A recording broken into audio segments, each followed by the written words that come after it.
I'm Al McFarlane. Welcome to the Conversation with Al McFarlane. I'm glad to be here and glad to have you along as well. Today, I'm going to have a two-part program. The first part with my colleague who is joining me from Bahia in Brazil. And we want to continue the conversations we've been having about the war between Israel and the Palestinian group Hamas. I've got a couple of articles we've pulled up from national media, and we want to sort of go through those and get impressions and reactions. We'll be joined by another of our columnists who is Palestinian and African American. We're expecting that she'll be joining the conversation momentarily, but we'll begin there. Second part of the program, talking to a legacy leader in our community. Dr. Vincent Peter Hayden is the founder and outgoing retiring leader, CEO of Turning Point. Turning Point has been a leader in the country, I suspect in the world, in developing awareness and strategies that are culture specific. How do you bring the sensibility, the syntax, the context of the lived African American experience to the question of healing and sobriety? Well, Peter Hayden has been at the forefront of that exploration and has delivered powerfully for our community, leading Turning Point. That'll be the second part of the program. We'll actually be introducing you to his successor, Lori Wilson, who is a storied leader as well in our community. So that'll be part two of the conversation. Let me begin by bringing in my co-host for the first part, and that is my brother, my friend, Yoji Sena, who's joining me from Bahia in Brazil. Brother Yoji, how you doing, man? I'm doing very well. Thank you for having me again. Yeah, we've been hanging out like this for several days in a row, it seems, and that's a good thing. Yes. Well, you know, this is an important topic. So before I go into the three articles that we pulled up to discuss, and hopefully our friend Azmera Hammouri-Davis will join us, I want to say that my objective as a newsman and as a publisher is to bring as many points of view as possible.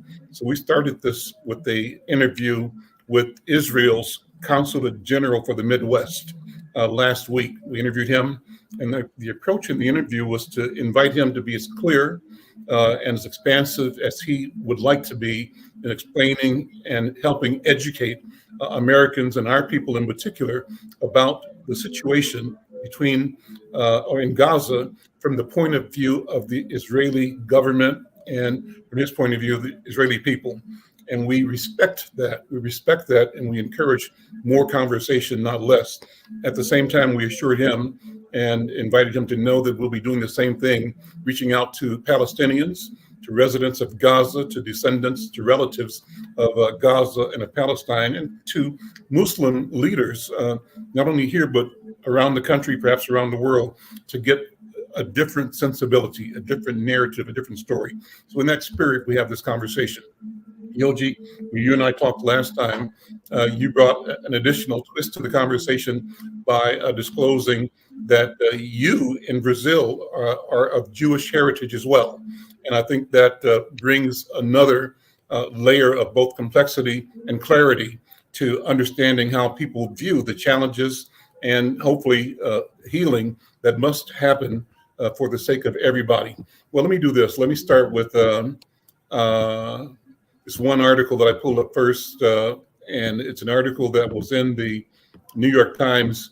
I think, you know, we heard a little about the story, but not a lot. This was a story that was first published, I think, on November 30th and updated in December 2nd. The headline is Israel knew Hamas's attack plan more than a year ago.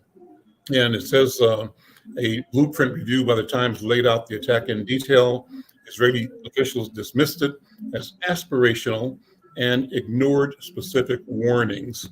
And then again, this is a piece originating in Tel Aviv, written by Ronan Bergman and Adam Goldman. I'm just going to read a couple of paragraphs and open our conversation with that. It starts, Israeli officials obtained Hamas's battle plan for the October 7th terrorist attack more than a year before it happened. Documents, emails, and interviews show. but Israeli military intelligence officials dismissed the plan as aspirational, considering it too difficult for Hamas to carry out. The approximately 40-page document, which the Israeli authorities codenamed Jericho Wall, outlined point by point exactly the kind of devastating invasion that led to the deaths of about 1,200 people. The translated document, which was reviewed by the New York Times, did not set a date for the attack, but described a methodical assault designed to overwhelm the fortifications around the Gaza Strip, take over Israeli cities, storm key Israeli military bases, including a division headquarters. And finally, the article says Hamas followed the blueprint with shocking precision. The document called for a barrage of rockets at the outset of the attack, drones to knock out the security cameras, and automated machine guns along the border, and gunmen to pour into Israel en masse in paragliders or motorcycles and on foot, all of which happened on October 7th. So, Yoji, let's stop there. Again, that article appeared first in the New York Times. I'm reading from the New York Times. It was published November 30th and updated December 2nd. An article by Ronan Bergman and Adam Goldman, reporting from Tel Aviv in the New York Times. Yoji, what are your thoughts? Well, the rumors of the knowledge by the Israeli government about the plan, I start to hear it right after the attack. I regularly kind of now, because of what's going on every day, I do also watch Al Jazeera here, and I can have a different perspective, and they talk things about a different angle. So the thing is, it is possible. Also, it's hard to believe, but if they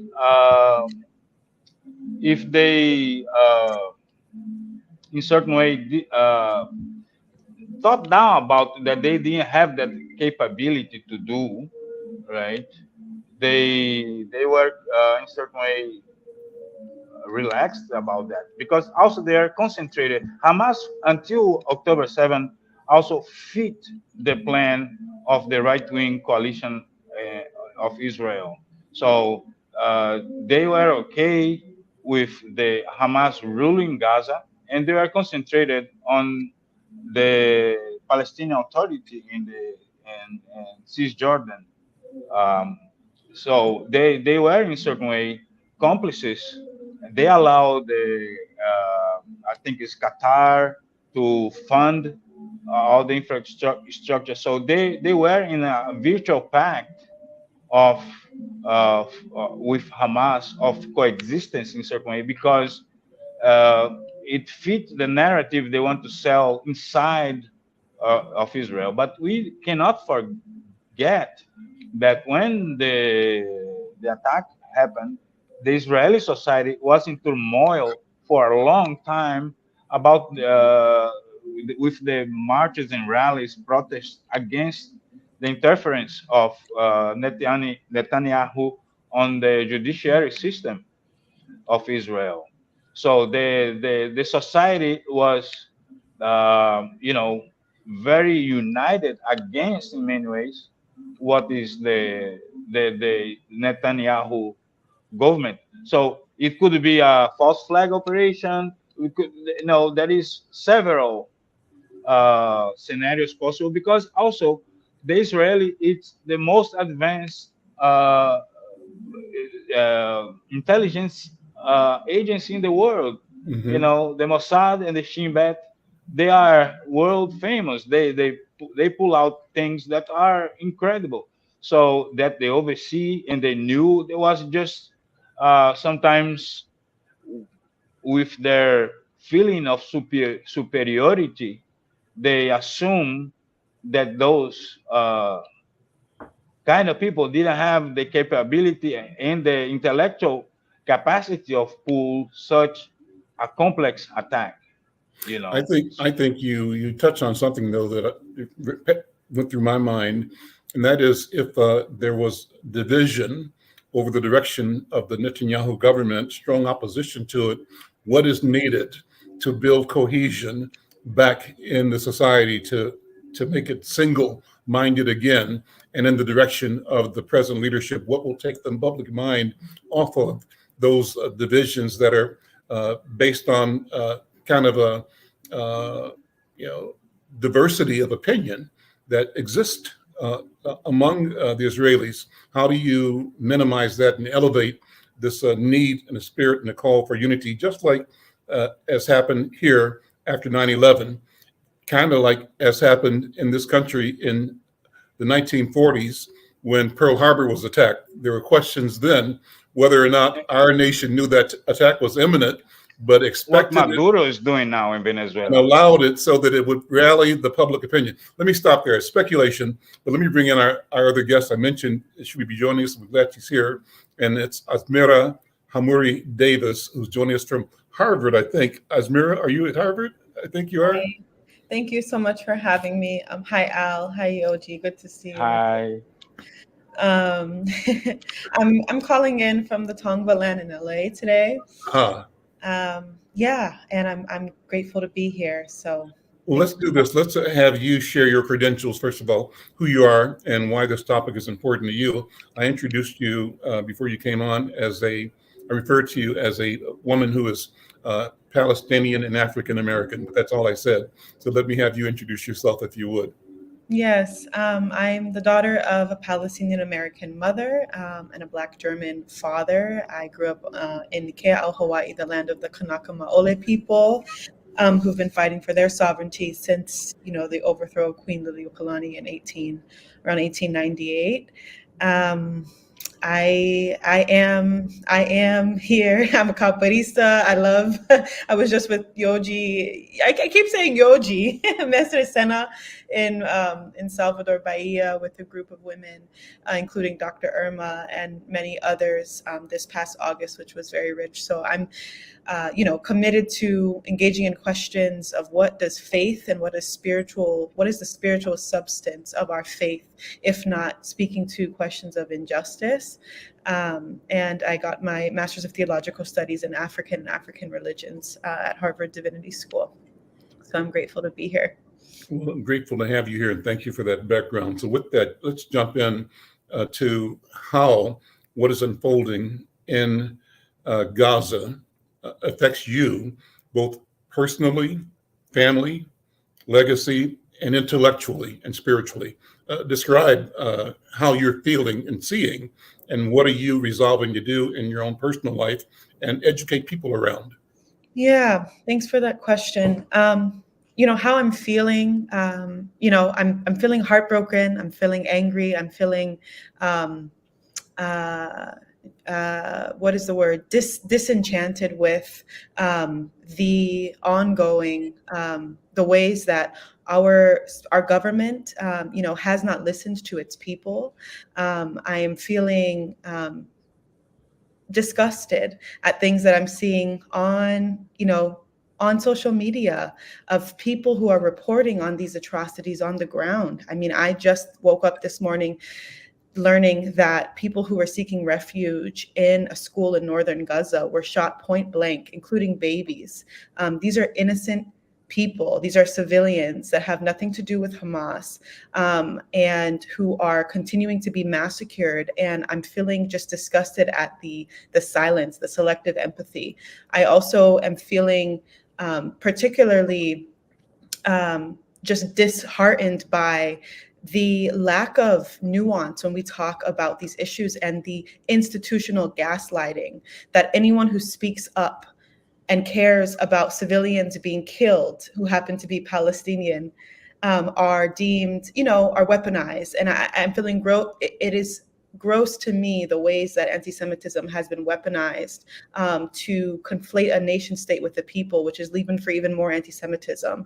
At the same time, I'm feeling a lot of hope, finding courage in the coalition building that's happening with so many Jewish siblings. I am also organizing with Black Christians who have been to Palestine, and we recently did an action in DC and are continuing to organize because we know that people of faith, the Black church in particular, has a role to play. I mean, all people here in the US whose tax dollars go to funding this genocide are implicated and have blood on our hands, whether or not we know it or want to admit it. And so with that, I'm directing a lot of this sadness and heartbrokenness towards action, because we know that pity is not solidarity, despair is not solidarity, right? That's a privilege to have those things, but actually to act. And so I'm organizing with Black people who are people of faith, who grow up learning about places in Palestine like Jerusalem and Nazareth and Bethlehem,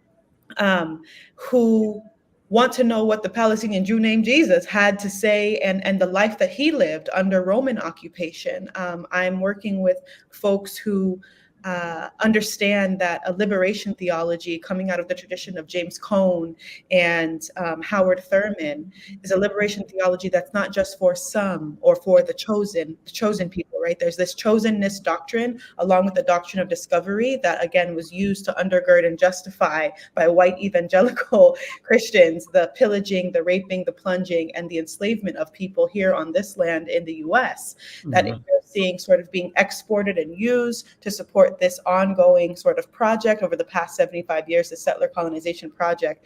And in many ways, we see, the US sort of big brothering this particular state in enacting this genocide.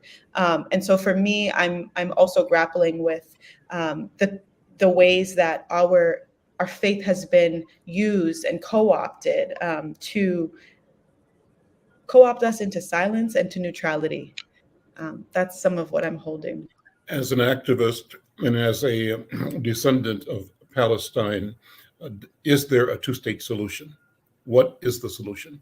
Yeah, so for people whenever this question comes up, for anyone who is serious about understanding what's been taking place on the land of Palestine, this question of two-state seems, it not only seems disingenuous, it seems completely just for people who are listening, who don't know anything, because I'm mindful that many people who are hearing or who may hear, they don't know that Palestinian Christians exist. They don't know that Palestinian Jews exist and have existed prior to 1948 and continue to. They don't know that there are millions of Jews, American Jews, who are standing up and saying, "Not in my name."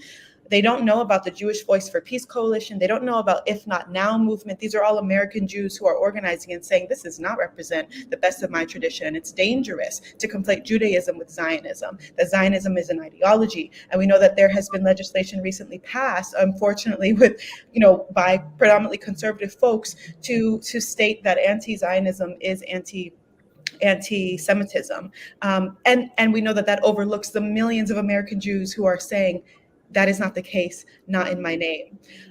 So I say that because it's important that people who are listening understand, and I'm mindful because, again, my learning came because I lived in Palestine and taught. I taught English and I taught Capoeira in Ramallah at the Ramallah Friends School as part of my Harvard Divinity School program for 2.5 months. And while there, I got to visit, my grandfather's land in El Khalil, which is today known as Hebron. It's the area where the tomb of the patriarchs, Abraham and Sarah, are located. And I also got to speak with Afro-Palestinians. I got to visit Jericho. I got to hear their stories of Afro-Palestinians who, came on their Hajj, which was really, after going to Mecca, they were going to Al-Aqsa Mosque in Jerusalem, and they got caught. Many of them came from Nigeria, from Chad, from Sudan, and they got caught in the 1948 Nakba, and they stayed. And so they've been there for generations. So I got to hear and learn from their experiences. But I also got to see that just as any other land or space, Palestine is and was and will continue to be a multi-faith land where people practice a lot of different faiths, right? They come into this space. I think there's a way in which it is painted in the West that anyone who is Arab is Muslim, Muslims are terrorists, and therefore it's okay to justify killing everyone point blank period because they're all terrorists, because they're all Hamas sympathizers or supporters. I really want to disrupt that. I say that because your question was, is there a two-state solution? So for people who, first of all, there are people, former Israeli and in the Palestinian community, we call them Israeli Occupation Forces, IOF, not IDF. Defense suggests that you're defending yourself against what? Babies. So the IOF forces, former soldiers, have created organizations called Breaking the Silence, who are talking about what they were asked to do, what they were sanctioned, the heinous crimes they were sanctioned to play out on Palestinians day in and day out. They are breaking the silence. They are deemed terrorist organizations within the state of Israel because of their work. B'Tselem, who is a human rights organization, also documents the human rights abuses that have taken place continually. You all can find and learn about the settler movement, meaning the settlements that have continued to eat away at the West Bank, which was supposed to be Palestinian territory. All of these factors, the ongoing settlements, there's over 600,000 settlements that have been enacted since the 1967 quote unquote war, have disallowed for there to realistically be any form of a two-state solution, right? What I understand people to be Palestinians and Israelis who are coalition building. First of all, I want to say it's not up to me, obviously, or any of us, I would say, who are not in Palestine or Israel, to speak to what a solution might be or look like, right? Change comes from the inside. So it's our job to listen to what people who've been doing this work have been saying. But what I've been hearing them say is, just as in the US during the civil rights movement, Black people were not given the right to vote. They were not deemed, they were deemed property of their enslavers, and they weren't given the right to participate in this quote unquote democratic experiment because they weren't given the right to vote. Ta-Nehisi Coates talks a little bit about his recent trip. I would suggest people listen and go and find and learn, because there's a lot out there for you to learn. But people in the West Bank, Palestinians in the West Bank currently do not have the right to vote. They have to walk on different streets. They have to drive on different roads. They have to drink basically from different fountains. What all of the credible human rights organizations have deemed is taking place in Palestine is an apartheid. Not only is there a genocide newly happening in Gaza in a very direct way, but there is an apartheid taking place. What people are calling for, what I understand people when they're saying terms like, the term, what does from the river to the sea mean, right? Mm-hmm. If not now, a coalition of American Jews does a great job breaking down what that means. It means that from the Mediterranean River, where Palestinians currently are not given the right to vote, the right to own new land, their homes are being demolished, they deserve, or the right to movement. They're called freedom. Freedom and equality from that river all the way, if we know, to the Mediterranean Sea is where Gaza is. And they're in an open air cage, an open air prison. Some have termed it a concentration camp. It's a captive population that's been being bombed to oblivion for over 68 days now, with us just watching it on our phone screens. So from Palestinians from the sea, where they're not given the rights to move or to vote, all the way to, from the river to the sea, they are demanding freedom and equality. What does that look like? It looks like in the US, what we have demanded, we demand freedom and equality, right? We demand the right to vote. We demand citizenship, right? That is engaging in a project of democratic pluralism, right? So this notion that, this term from the river to the sea has been sort of deemed an inherent call for an annihilation of Jews. There must be a point where we get to the reality that one people's safety can never and ought not ever come at the expense of another's freedom. And again, this is not me coming up with unique thoughts. This is me regurgitating what so many people have already said. Jewish practitioners in particular, who I'm learning from, and Palestinian practitioners as well, who lived and who grew up in Palestine, right? So I just want to make sure that we offer that up. I would suggest people watch this documentary film. Again, it showcases some of the indoctrination that many American Jews they created this for their community. It's called Israelism, and it's a film that people can rent online at different periods and points. But I really would implore folks to watch that. I also would implore you to learn more about combatants for peace. Community orgs have been doing this transformative work. The new world that we want to live into is already being created. But of course, what we're seeing is governments not listening to their people, which is reflective of what we're experiencing here in the US, and obviously in Brazil in different ways. But even still, I mean, the UN General Council just voted yesterday, quasi unanimously for a permanent ceasefire. Obviously, that's not binding, and so it is yet to be determined whether or not that will be enacted. But the U.S. vetoed it, I believe, right? Oh yeah, the U.S. Yes, the U.S. has been consistent in their veto of it. But I really want to lift that up, because what people are calling for by speaking up and saying, "Hey, I don't think babies should be shot point blank, period, in the dead of night while they're sleeping." The moment we lift up our voice and say, "Hey, this is wrong," it's read as terrorism, or it's read as, it's read as like, what do you want? What do you want people to do? Just die in silence and let that be, right? And we know that in the history of any resistance movement, that's never been the case, right? People resist. We know that during the slave rebellions, Nat Turner, again, people can listen to, learn from Norman Finkelstein. His parents were Holocaust survivors. He recently came on, his work is everywhere. He talks, and he's been documenting the realities that Gazans have lived under he's dedicated his life to it. Learn from Dr. Gabor Mate, who he himself was a baby who was a Holocaust survivor. Norman Finkelstein wrote a book on the industry, the exploitative, the ways in which the Holocaust industry exploits that Jewish trauma.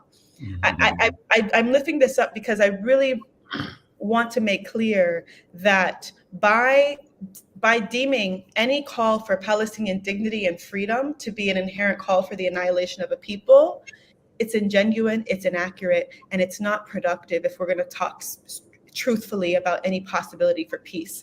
And that when you hear Israel and its representatives saying that it's going to completely destroy Hamas, how do you read that? Because what I asked the Consul General is that, how do you say you're going to eliminate, remove from existence Hamas, unless you intend to remove from existence all the Palestinian people? How do you hear it? So in the US, we have a problem with active shooters, right? We have an issue, and often they're white terrorists who go and shoot up schools. They're the ones that are engaging in a lot of real anti-Semitism, shooting up the synagogue in Philadelphia years ago. Imagine there's an active shooter in a school, and the US president says, "All right, we got to bomb the whole school." Imagine there's a shooter near a hospital or inside the hospital, and then President Biden says, "Go ahead, let it rip. Bye to that entire hospital." Would we ever be okay with that as Americans? Would we ever be okay? It doesn't matter if, and this was one of the South African government officials who stated, for him, I don't care if there is the leader of this group in that hospital. You don't bomb that hospital. You don't bomb that school. Where is the moral decency? So the fact that most of the American people, over a recent poll showed that over 60% of Americans want a ceasefire. Obviously, our government is not listening to that. And there's a big sort of, AIPAC is a strong lobbying group that has been pretty clear and consistent in their messaging around, what they're telling our current administration to say, to do, to not do.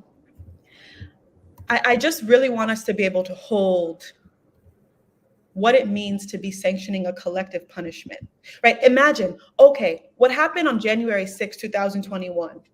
A bunch of white, I would argue they used the Bible to justify white evangelical nationalists went and stormed the Capitol.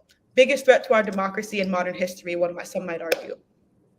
Imagine, because they did that, everyone, whoever's in LA, Boston, Florida, Texas, Hawaii, everyone, y'all are all terrorists.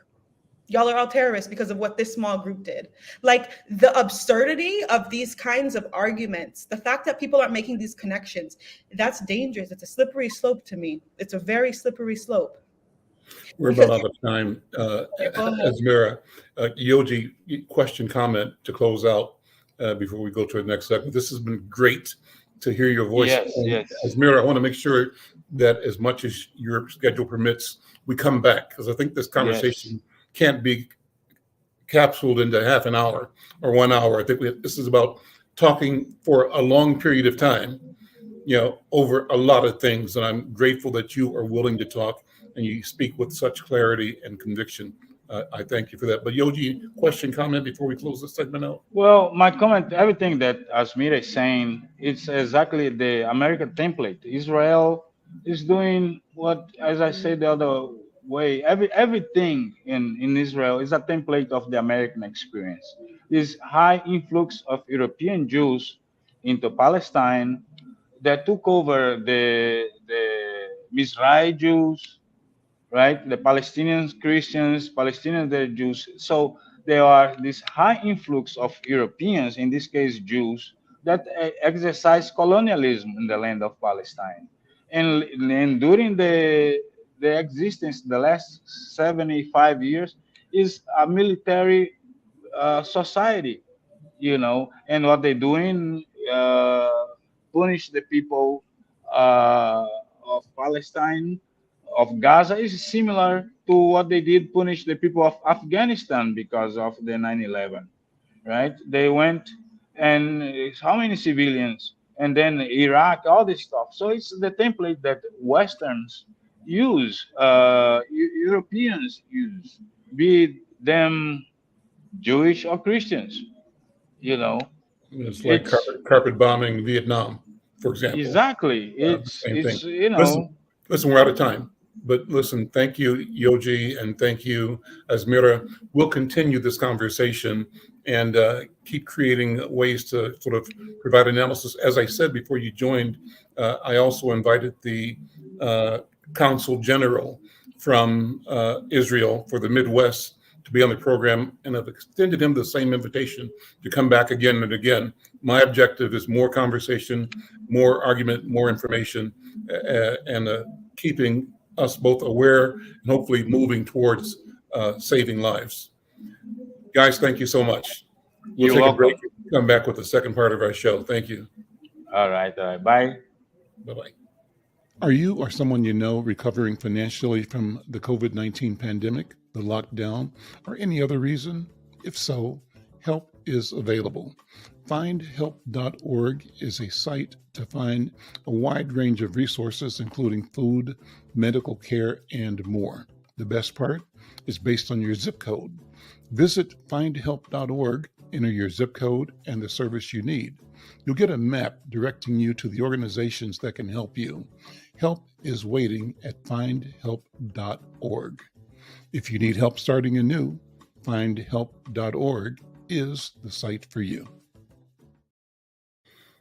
I'm Al McFarlane, and we're back at the Conversation with Al McFarlane, and I'm glad to do part two of the show, calling on my friend and colleague, Dr. Peter Hayden, who is the founder and leader, retiring in the next several days, I think, from Turning Point, and his successor at the helm of the organization, Lori. I'm having a senior moment here. Lori Wilson, right? Guys, come on in. Let's say hello to you, and thank you both for being here. Thanks for having us. Well, yes, thank you. Yeah. So two things. Let's make the official announcement here. I'm going to go to you, Dr. Hayden. And if you got some official announcements to make, let's make it right here on the Conversation with Al McFarlane. Well, thanks, Al. You and I have been friends for a long time. We come out of Kansas City, Missouri, and I came up here, went to the U for a short period of time, and went into treatment. That was the thing that turned my life around, went to treatment. And Henry Sullivan and I, who are co-founders of Turning Point, didn't see anybody look like the three of us. And that was a concern. Mm-hmm. And going through treatment, I got support and help from Hennepin County, because that's where I was working at that time, and really figured out how we could start a turning point. And so it's a turning point of our lives and my life. And I thank you for allowing me. A lot of people are saying, well, aren't you concerned? What are you going to do? I'm not concerned at all, because we found the right person. So here's the deal. Been sober 50 years, been at Turning Point 47 years. It's time. I've been there too long, in a sense, in the position I'm in. Things have changed. Dr. Lee at Hazelden went through all the presidents from the time I've been born and to the time that we have been helping men and women at Turning Point. And it's the right time. But you also, Al, have to find the right person. Mm-hmm. And that's when you talk to Lori, you're going to see that we found the board of directors, the chair, Alex Tittle, and many people who are on our board agreed that Lori was the right person. I heard you talking earlier about her legacy, and Ray Island, yep. and who was a mentor of ours. Yep. Ray was working for you. Pillsbury and Yep. came to the way. Mm-hmm. And so it was time. Everything came together in my mind. And so at the end of this year, I will be stepping down as the president and CEO of Turning Point. But Lori's going to allow me, and the board is going to allow me to be what they call the founder.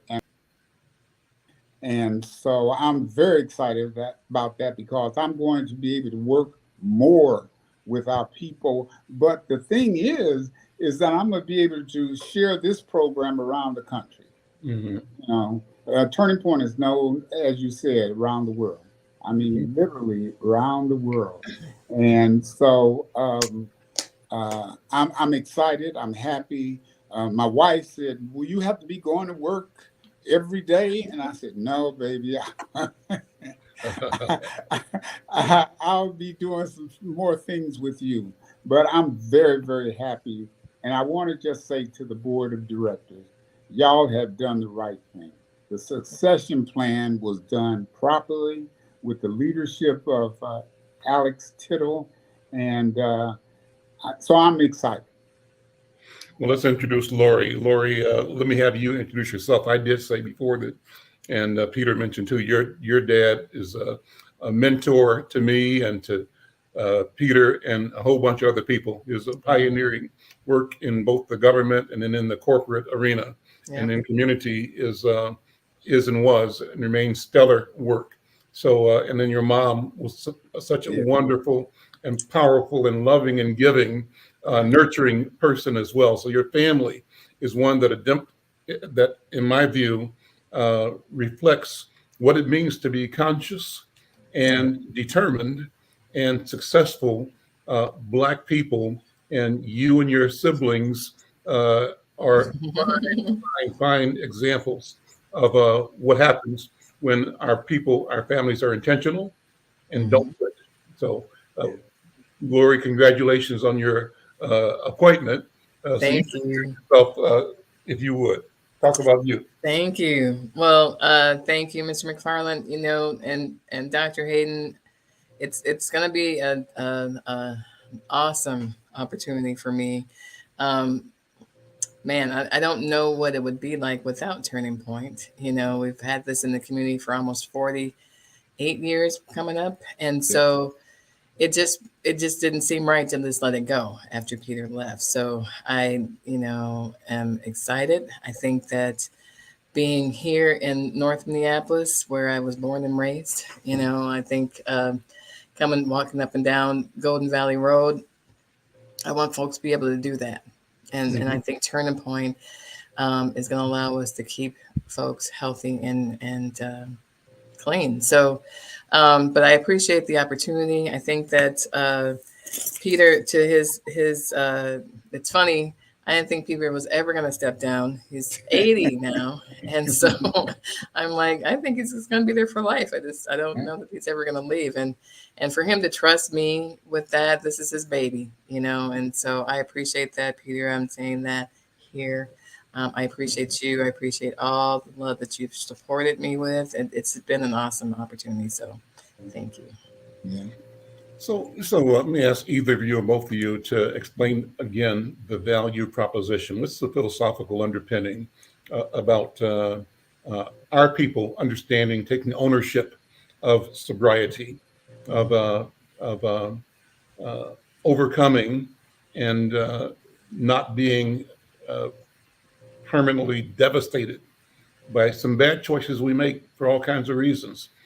So how does Turning Point show up and help people show up differently, show up in their best selves, having come through, and having reasserted their intention to be their authentic self, a clean self? Peter, start with you. And let's just have a general conversation and flow on each other on this. But Dr. Hayden, Sure. you're the mastermind. Thank you. Yeah, that's why I hold this medallion close to you that you're looking at. It says 50 years of sobriety. And that's what we're going to do more of. And good that I've been asked to be the ambassador, because now I can sit down in front of people. See, running Turning Point, you know how tough it is, Al. I've talked to you many times. Why haven't they supported us when we've been here, etc.? Now we'll have an opportunity to do that. And then with the leadership of Lori, we're going to get this done, because most people don't even know that there's a Black man that's been sober 50 years. That's crazy. That's insane. You know, I mean, why would we not know that a Black man has stayed sober 50 years and not put it on TV and radio consistently?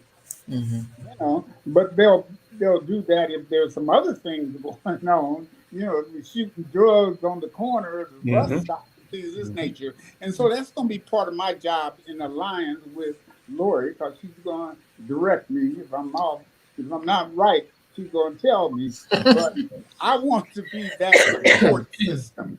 You know how we used to do it, Al, is that if Al said this thing isn't going properly, and then they would call us, and I'd say, you know, Al's right. And so that's how I see myself supporting not only Lori, but getting this piece done. Lori, what do you think? I would just add to that Turning Point's been a family. You know, we have counselors that have you know, family members that have gone through the program, and some that have gone through the program themselves. And so we embrace all our clients. Our clients are very near and dear to us. So one, I think understanding where they're coming from and how you know, the whole notion of culturally specific is real, right?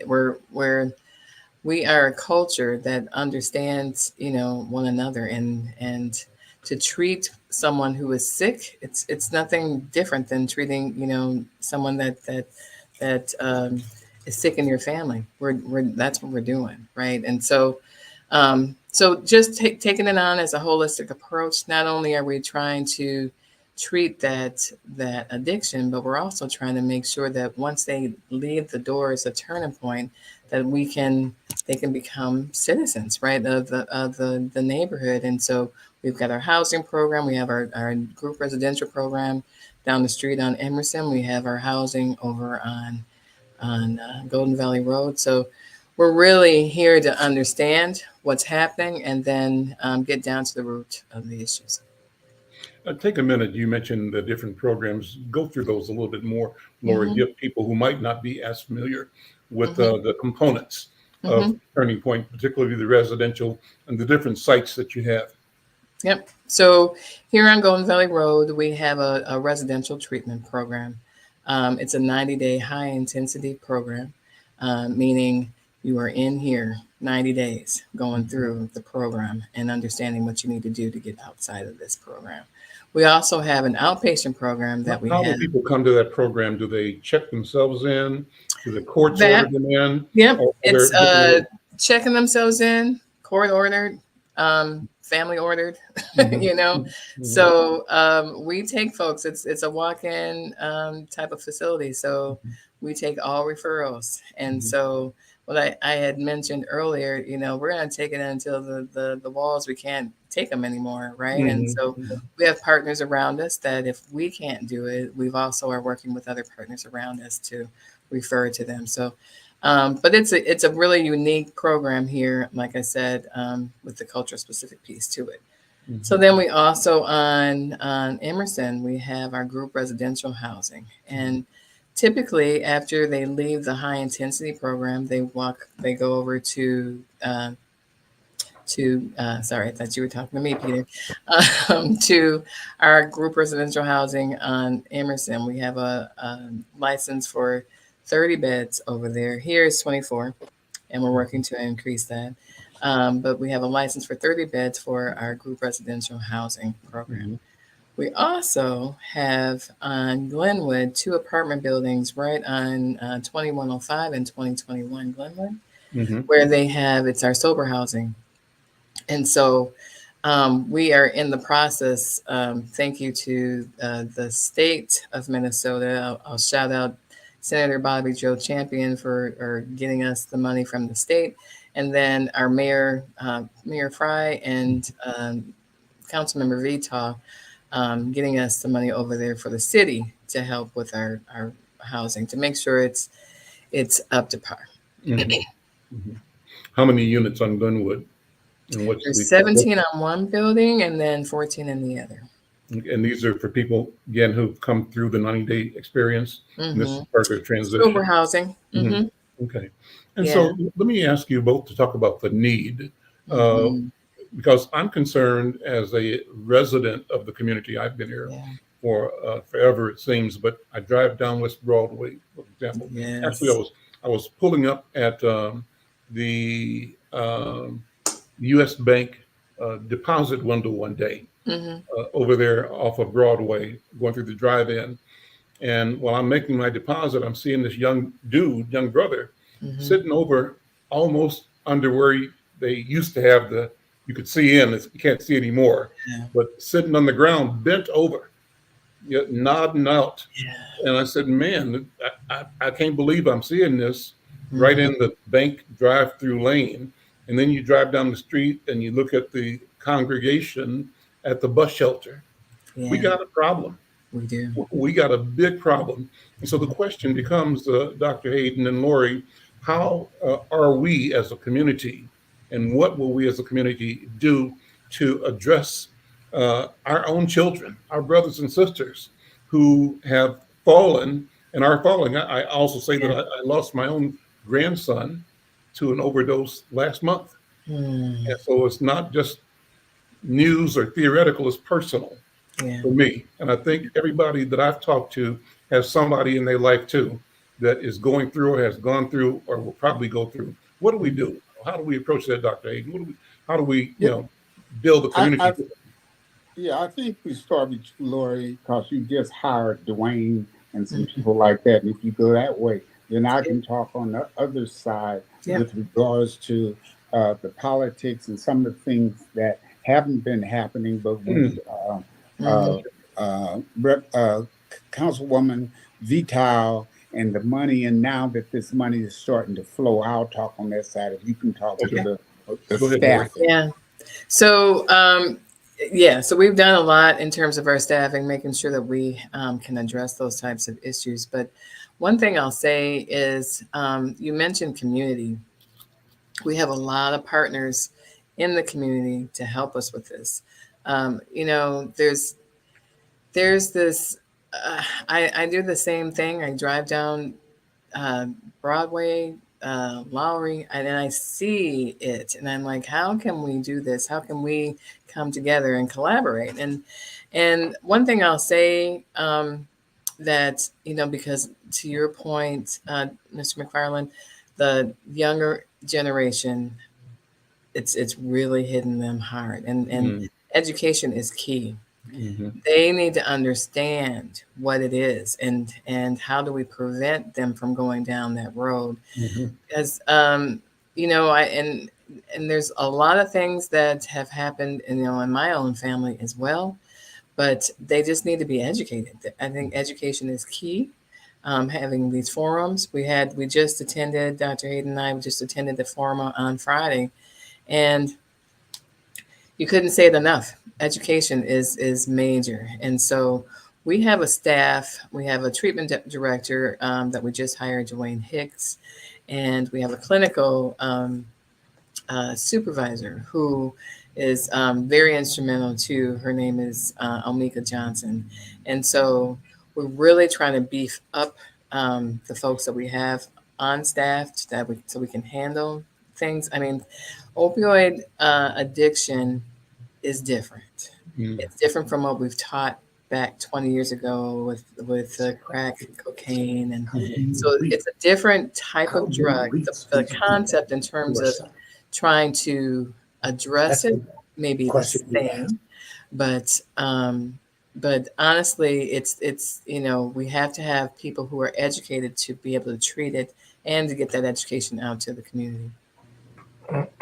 So, how do we reach these people? We do it several different ways. One of the ways my concern has been is that what we're talking about, you can't just spend a couple of dollars treating people if you don't have the stability and the foundation. And that comes back now working with the opioid task force. That comes with working with Hennepin County, because the money is not just to feed people and treat people like they are slum. There are people who are in the parking lot, you said, but we have ideas. We brought on a whole different board just to look at, the marketing side, the development side, and these kinds of things. Also, if you remember, Al, a few years ago, we had drug-free weekend. And that's where we're going to be. And that's a collaboration that Lori's talking about with Reverend McAfee, the 21 Days of Peace, and all those kinds of people, and meet them where they're at. And that's what we're going to be doing. So we're going to be out in the community again.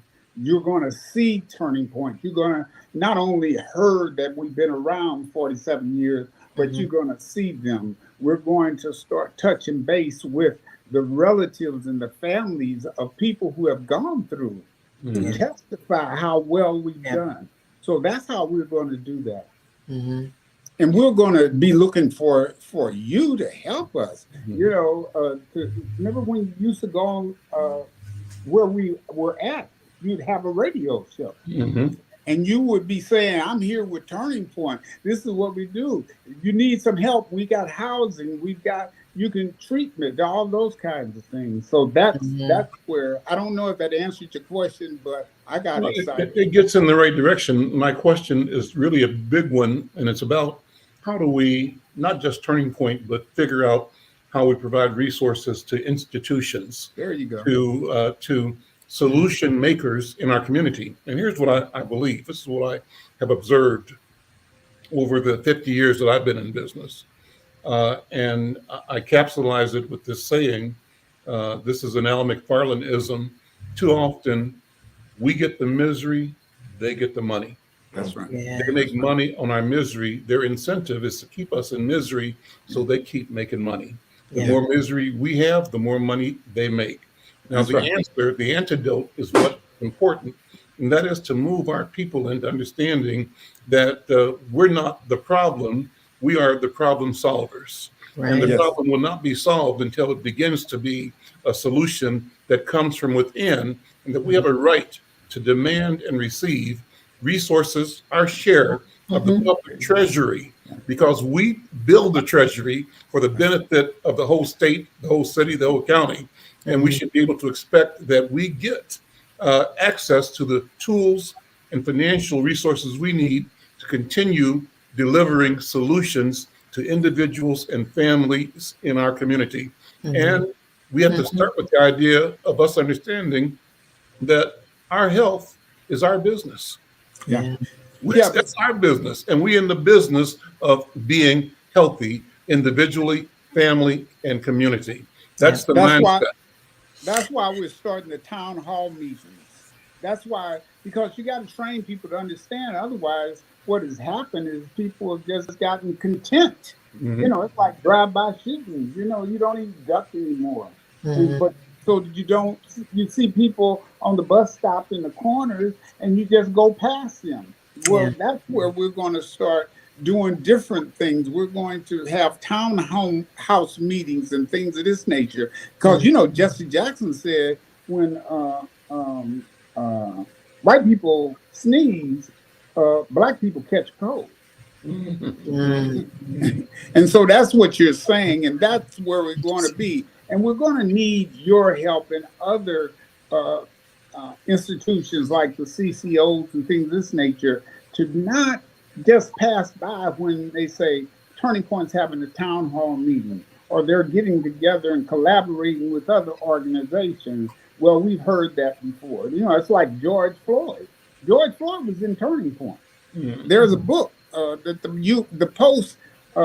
Washington Post wrote, a big chapter on Turning Point and George Floyd. Why can't we get that information out better? Well, we're going to take it upon ourselves, but we need to find the dollars, and that's where my job is going to come in along with Lori. Okay. What events are on the docket to support and to mark this transition? Any big events coming up or planned for the rest of the year? Well, we got a few. We are trying to host a breakfast. We're also looking at doing a golf tournament. It has proven that we've got a lot of people in Minnesota that like to golf, including myself. So I think that's going to be a good one to do. And just a couple other things that Peter is going to host just to get the word out. And again, it's really communication, trying to get it out there, and so that people can hear it, understand it, and know exactly what we do here at Tournament. Yeah, you know, thank you, Lori. That's great. We've gone a long ways, especially after we got our new chair, Alex Tittle. I don't know if you know Alex, but of course I do. Of course I do. Okay, and so Alex has brought a whole mindset in. The transition piece has gone under his watch, and I'm so happy that he didn't come up and say, well, you're 80 years old and you got to go now. But I mean, we looked at those kinds of things, and his leadership and direction is just unbelievable. And as you know, I got Don Shelby sitting here with me to make sure that I do the right thing. But I'm saying that because he's on the marketing committee. And those are the things that we're doing now, Al, is making sure we got the experts to help us and that we have the relationship that we will listen to the things that you say. So, for example, some of the ideas that you have, we're going to have to talk about that in the first of the year if you're okay with that, because your knowledge is just as important as our knowledge. Well, I want to commend you on having Alex Tittle and Don Shelby and the other members of your board. Don is a national treasure and certainly a Minnesota treasure. So you and him last night and Lori at the Bobby Joe Champion fundraiser. What a wonderful event. And it was good to see all of us together there sort of on one accord. And the accord is that we both have a duty and a right to serve our people, and that we believe that in serving our people properly, we serve the state of Minnesota. That if we don't do our part, the state loses, right? That's why we stand up and we ask and we demand and we receive and we invest and we create and we collaborate. We are building change, and as we build the change, we build it by being the change as well. Well, that certainly describes what you have done, Dr. Peter Hayden, Hey. You've been a champion and a visionary. I love to, I just remember hearing you talk about your arrival at sobriety. And it's a story that once somebody hears it, they never forget, because you talk about the epiphany and the awakening and the awareness that changed your life. And that allows you to change the lives of so many, many, many more of our brothers and sisters in this city and around the country. Look, we're out of time. Thank you so much. We'll see you next time. Thank you. Okay. Thank you. All right. We appreciate it. Bye-bye. All right. Bye-bye. Bye now.